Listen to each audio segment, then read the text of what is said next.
over comments made by a Ron Sparks supporter and contributor. Those comments have upset candidate Artur Davis, who is now asking Ron Sparks to denounce the supporter and what he had to say. WSFA 12 News Capitol insider Eileen Jones tells us specifically what was said in this Decision 2010 report.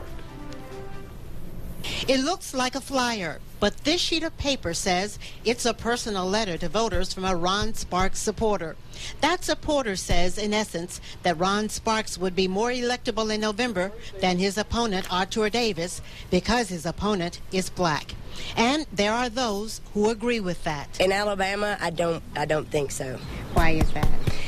Because even though we've come so far and there's not as many race issues, deep down there still is. Of course, I still think Alabama's a highly racist state, actually, But Davis doesn't agree with that. The letter goes on to ask if Davis can get a certain percentage of the white vote to win in November. Davis commented during an interview at WBRC in Birmingham. That asked the question point blank. Can Artur Davis get 30% of the white vote in Alabama? No, Ron Sparks can't. That's not even coded. That's not even implied. The letter also says the national vote for the first black president was not the Alabama vote.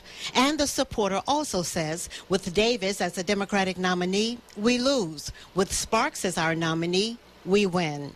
That is an explicit statement that race ought to be a disqualifying factor in the Democratic primary. Ron Sparks did not want to talk about the letter on camera, but he did make his views known during an earlier campaign interview. I didn't design the way Alabama is. I don't tell the people of Alabama how they should vote.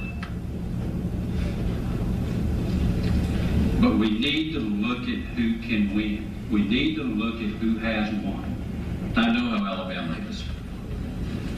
Good, decent people who are willing to vote if they trust you and trust your judgment and trust your vision.